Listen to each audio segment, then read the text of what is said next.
Assalamualaikum warahmatullahi wabarakatuh. Pemirsa, Termul Sri Mulyani maksudnya ngadu ke Mulyono atau Jokowi.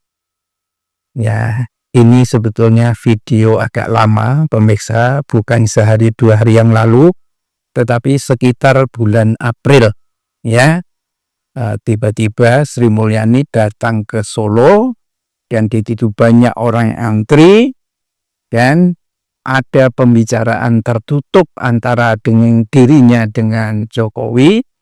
Ya, kita hanya menduga saja, karena bahkan dia setelah pulang dari sana pun dikasih halo Bu Sri, halo ini dan lain sebagainya, nggak ngomong, apalagi ngomong ke wartawan. Dugaan kita adalah misinya untuk membuat rakyat ini tidak percaya kepada Prabowo itu gagal. Ya, misi kita gagal, Pak. Aku udah gak dianggap. Ya, dugaan ini didasarkan pada beberapa komentar dari para analis bahwa awal tahun, ya, saat Sri Mulyani menetapkan pajak itu 12% dan itu atas persetujuan DPR, PPN naik itu sampai 15%, itu dibatalkan oleh Prabowo sendiri, langsung oleh Prabowo sendiri. Jadi yang boleh dipajakin 12% PPN itu adalah untuk barang-barang yang mewah dan lain sebagainya, itu bukan kebutuhan sehari-hari. Kalau Sri Mulyani tampaknya hampir semua barang, semua item dulu itu begitu, pemirsa. Yang kedua, ada juga komentar yang mengatakan bahwa Sri Mulyani di era Prabowo hanya dianggap sebagai juru tulis, tidak mengambil peranan apa yang ingin dimainkan untuk menjerat rakyat dengan pajak. Ya, walaupun sebetulnya dalam suara-suara itu tekanan, ya, alasannya adalah karena untuk menutup anggaran, ya, target pajak dinaikkan lagi besar, maka Sri Mulyani kebijakannya itu adalah, ya, mengambil pajak ke rakyat dikawal dengan aparat keamanan. Betapa ngerinya kalau ini akan terjadi, ya. Ada satu gambaran, pemirsa, satu koperasi kecil, bukan koperasi, ya, satu usaha kecil di Boyolali yang menampung yang menampung susu-susu hasil perahan dari sapi-sapi yang ada di Boyolali itu, usaha ini, Bapak siapa begitu namanya, didatangi tugas pajak, ditarik pajak selangit dan akhirnya ambrol, gulung tikar. Berapa ribu pemerah susu yang akhirnya kelimpungan.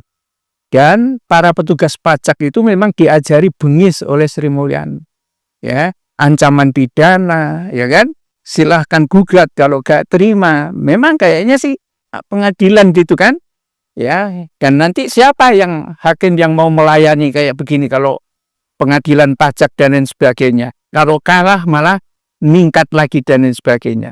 Jadi memang sangat mengerikan kalau kebijakannya Sri Mulyani ini dijalankan secara penuh, maka rakyat marahnya bukan kepada Jokowi, kepada Prabowo Subianto. Ya, itu kayaknya memang sengaja dilakukan seperti itu. Sekalipun Sri Mulyani ini memang dibilang menteri yang pengalaman, ya, kalau menurut pengamat dia bisa menjadi menteri seumur hidup, menteri ekonomi seumur hidup. Kenapa? Karena memberikan banyak tunjangan kepada para pejabat. Bahkan tidak peduli, pajak para pejabat termasuk DPR juga dibayar oleh negara. Ya, kayak begini kelakuannya Sri Mulyani ini. Rakyat ditindas habis-habisan. Inilah doktrin dari Dajjal itu kayak begitu. Ya, membuat kesenjangan yang luar biasa antara yang kaya dengan yang miskin. Yang miskin akhirnya marah, kemudian menghancurkan segalanya, seperti yang terjadi di Nepal, ya.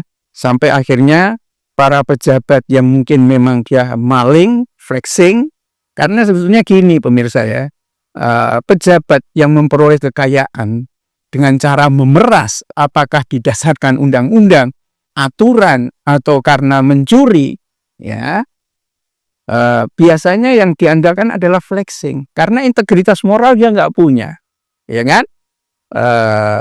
Terus apa? Ya kekayaan satu-satunya supaya dia dianggap manusia kan? Nah gimana caranya? Ya menunjukkan kemewahan hidup, pakai jam. Kalau Sahroni itu pakai jam kanan kiri. Ternyata itu jamnya nilainya ada yang 5 miliar, ada yang 11 miliar. Dipakai tangan kiri dua-duanya gitu. Berapa? Nah, akhirnya sampai yang terjadi di Nepal itu sampai bergelantungan menyelamatkan diri dari amukan massa ini. Ada yang sampai ditelanjang Menteri Keuangannya. Nah, kalau yang terjadi di Indonesia sampai Menteri Keuangan ditelanjangi, apa enggak ketakutan semua orang itu melihat Sri Mulyani digitukan kan? Jangan-jangan wujudnya bukan manusia gitu ya. Tetapi itulah yang terjadi. Dan ketika misi ini batal, misi ini gagal, dan akhirnya dipaksa melalui ketidakpuasan publik dengan demo-demo besar itu, dan sekaligus ini tampaknya adalah kudeta yang gagal, ya, orang akhirnya menyadari bahwa Jokowi menggunakan Sri Mulyani dan menteri-menteri yang lain yang dititipkan kepada Prabowo fungsinya hanyalah merusak pada negeri ini. Dan ini sekarang sudah disadari, Sri Mulyani sudah tersingkir, sudah saatnya Sri Mulyani juga harus dimintain pertanggungjawaban atas kejahatan yang dilakukan. Ya, ini menurut Faisal Akbar, ya harusnya tidak hanya diusir itu Sri Mulyani itu, tapi harus ditangkap, gitu loh. Ya, karena menyengsarakan rakyat itu. Bayangkan pemirsa, kalau darah rakyat terus disedot, tidak dikasih gizi untuk diberi makan dan lain sebagainya, ya lama-lama kan pasti lunglai semua. Sama negara ini, pajak ditarik habis-habisan, tetapi setelah ditarik dapat uang, duitnya ngumpul, ya tidak didistribusikan lagi, ditaruh gitu aja di BI. Terus untuk memenuhi APBN, surat utang negara dinaikkan bunganya. Bank daripada ngucurkan beresiko kepada usaha kecil dan lain sebagainya, udah ditaruh aja DPI. Selisih dari bunga deposito dengan SAN sudah untuk menghidupi karyawan dan lain sebagainya. Ya inilah ya ekonom, tetapi fungsinya hanya untuk menghancurkan kehidupan rakyat. Untungnya kita punya menteri ekonomi yang baru, yang meskipun tampaknya lebih santai, tidak jaim begitu, tetapi solusinya lebih masuk akal. Bahwa sektor real harus digerakkan karena itu banyak fungsinya bagi rakyat kecil. Bila taufik wal hidayah. Assalamualaikum warahmatullahi wabarakatuh.